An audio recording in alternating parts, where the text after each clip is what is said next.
Oh, good girl. Okay. Anyhow, Mom, she liked to travel, and she went to Israel. And, oh, I forgot. Did I tell you this is where she met George Bush? And for those of you who are young, not like me, Speak up. there's actually 2 George Bushes who were president. And this was the first George Bush. Oh, I'm down to 1 chip. This is mine. Now, where was I? Oh, the first George Bush, that's right.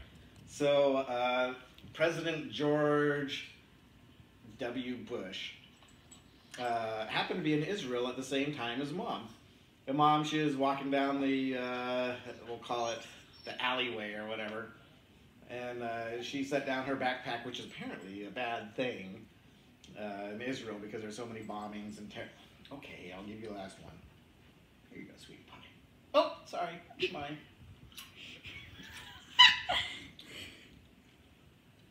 Anyhow, she set down her backpack. You can lick the plate. And just as George Bush was coming by, okay, lick my finger. Just as George Bush came by, one of the soldiers said, Yakuza, which in Israeli means, whose bag is that? And Margaret, not speaking Israeli, didn't know that that's what he was asking, is whose bag was that? So she didn't respond, and then he says it again, Yakuza! That's not really what it is it? It's not. I'm just making up the word. I don't speak Israeli either. So, drop it. In any case... Drop it! Drop it! She didn't answer. And the soldier asked again, whose bag is this? And then when she didn't answer, suddenly they think the backpack is a threat. They think it's a bomb, you know, to kill the president. So all of George W. Bush's Secret Service dogpile him. They just like throw him to the ground, and they all jump up on top of him to protect him from the bomb. And then just as that happens, the Israeli soldiers all cock their machine guns and point it at Mom, or Margaret. And Margaret raises her hands and says, and then Margaret didn't know what to say, so all she could say is, I'm from California. And the president looked at her and says, oh, you are? And anyhow, then after that, the soldiers, they said, you get a fine, and just gave her a ticket and let her out. Sarah stepped on a nail one time. I told her not to be barefooted, and she didn't have her shoes on. I told her to put her shoes on, and she didn't listen. And she kept on running around the backyard. We were in elementary school. I think we're in elementary school. And she wouldn't want to put on her shoes, and then she was running, and then she stepped on a nail. She had to go to the emergency, but then after she was fine. And to this day, she's always barefooted. The story is not so much funny as embarrassing, but embarrassing is always funny, so maybe someone will like it. In any case, I was probably like 13, 14. Again, we're out at the lake, and my cousin and I were out walking around along the beach, and I had to go pee. And I wanted to go somewhere kind of private, so that way people wouldn't see me. So anyhow, we find this actually a really large boulder, probably 10 feet tall by maybe 3 or 4 feet wide, and certainly bigger than I was. I thought, this is a safe place to go pee.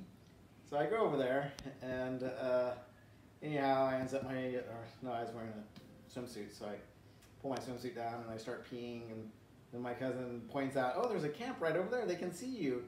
And I look, and he said, sure enough, there's a camp there, and they can see me. So then I start walking around to the other side of the boulder while peeing, and while I was walking and peeing, a boat goes by and sees me peeing. So yes, I did not get the privacy that I wanted that day, and it was quite embarrassing. So, one story, this happened like yesterday, 2 days ago, about. My neighbor and I, we were out front, and we decided we wanted to do some prank calls. So there's 2 stores near us. There's a Starbucks and there's an Ike's sandwich store. So we called the Ike's sandwich shop, and we thought of a really funny prank. So we told them that we were on there, that we got a little bit like funny last night, and we actually ended up on their roof. We didn't, we were out front, but we said we ended up on their roof and we needed help getting down. So we told the people at Ike's this, and the people in the sandwich store actually went up on the roof and searched for us. And they looked everywhere for us on the roof, and then they came back down, and then we called the Starbucks across the street, and we told them that we were on the Starbucks roof. So the people at the Starbucks went over to the Ike's sandwich shop to ask for a ladder to get us down from the roof. And then they went back, and then we ended up calling the Ikes back and telling them that we were at a different location because we weren't on their roof. And then we did the same thing with the Starbucks. That's the story. Turns out I have another potty story that you might find more humorous. And this one, it turns out I was in the Navy. And before going to the Navy, I watched a movie called Full Metal Jacket. Not sure if you remember that movie. Probably not, because you're young. But it's a war movie, and all these people went off to boot camp, and they had a bathroom scene, very, very intense, and, you know, people shooting guns in the bathroom and stuff like that. And the only thing I really remembered about it was the layout of the bathroom. It was toilet, toilet, toilet, toilet, without any walls or doors or anything, just a room full of toilets. Anyhow, when I joined the military, I was terrified that's how the bathrooms were going to be. Just toilets. So anyhow, after I get to boot camp, it's like 1 in the morning by the time I can finally go and check the bathroom. And the first thing I do after getting there, I immediately throw my stuff down and I run straight to the bathroom to see if it was like on the movies. And thank goodness it wasn't. It was normal bathrooms, just like in your school or whatever. The bathroom had stalls with doors and everything. Then I go and check out the shower, and it was an open bay shower, and what that means is just shower heads all over the place. Well, this one was actually a big steel pole with shower heads coming out in all 360 degrees. But I figured I can live with that as long as I had privacy going to the body. In any case, so it turns out this was a temporary barracks. We sat there for a little over a week while waiting for all 60 people to arrive and have our physicals and shots and all that kind of stuff. And then after about a week, we were told to pack all of our gear up. And we're going to go on over to the next barracks. So we get there, and the very first thing I do is throw my stuff down again, and I run to the bathroom. And here it was more like the movies. It was just, imagine 20 toilets, because there's a whole bunch of people.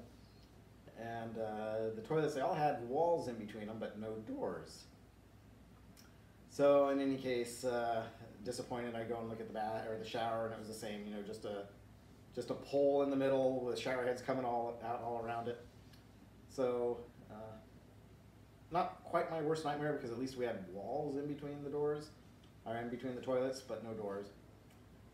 So then I go back, and the company commander has us all, or the drill sergeant, whatever you want to call him, has us all sit around, and he tells us, okay, well, we have inspections every couple days, and we want to make sure that bathroom is spick and span. So even though we have 20 toilets and 20 urinals, you guys are not going to use any urinals, and you're not going to use the other 18 toilets. You're only allowed to use this toilet and that toilet. And they're right next to each other. One was for peeing and one was for pooing. So what would happen is we would get out and we'd march around all day long, and then we'd come back and there's 60 people all having to go to the bathroom. So it was kind of a race to get to the toilet, and what would happen is you'd have like 10, 15, maybe 20 people all in line standing there looking at this missing door with someone sitting on the toilet taking their dump. And for me, I had this peculiar habit, which I still do today in public restrooms, is I grab the toilet paper and I pull out an arm's length, rip it off, fold it in half, then I take it and I gently place it on the left side, and I sit here and I balance, so that way I don't have to waste time papering the other side of the toilet. And anyhow, people saw that, and they would make fun of me and laugh at me and tell me to pinch it off because they only have a few more minutes until we have to go out. Pinch it off. Yes, and it's absolutely horrible having people stare at you while you're doing your business. So anyhow, my worst nightmare came true, and I guess I got over it because it doesn't bother me. Never really caused a problem. But it did bother someone enough where they refused to go to the bathroom in the toilet, and they went into the shower in the corner and left a big dump right there for us. Yeah. Anyhow, that's my story. When we went to Paris on one trip, we went to the Eiffel Tower, and before that, Sarah and her friends at school had been saying stuff like "sayonara," and then at some point it turned to "sayonara saka," like as in sayonara sucker, you sucker or whatever. But over time it became saka. Anyway, we had gone to Paris, and we went to the Eiffel Tower in the middle of the night, and these Japanese people were there. And you and Dad were racing around, and you were running up this twirly set of steps, and you guys were leaving me behind because I said, "Forget it, I'm taking the elevator." And then you started running, and you said, "Sayonara," and as you ran up, and then Dad ran up after you and said, "Saka." And all this Japanese tour group all tried to figure out what you were talking about, and they tried to say "Saka, Saka, Saka." They could not figure out what Japanese word sounded like "Saka," and it was just "sucker" had been restated in a probably racist way. I mean, I don't know. Anyway, I just remember being really funny because you guys were totally unaware that all these people were staring at you and trying to figure out what happened. All right, so every single year I'd go out to Albuquerque, New Mexico to visit my dad and grandma and granddad. My whole family lived out there basically, or my dad's side of the family. So my brother and I, we'd get on an airplane and we'd fly out there and visit for 2, maybe 3 months for the entire summer. And then while we're there, Dad would sometimes buy us stuff like clothes, or one year he bought us a guinea pig, hamsters, that kind of stuff. And then probably when I was like maybe 7, 8 years old, he bought me a garter snake. Actually, I think he got me 3 garter snakes. Yes, it was 3 garter snakes. And these things are super cool, you know, they'd slither all around your hands, and you could drop a goldfish into the bucket, and the garter snake would swim around the bucket chasing the fish and finally grab it and eat it.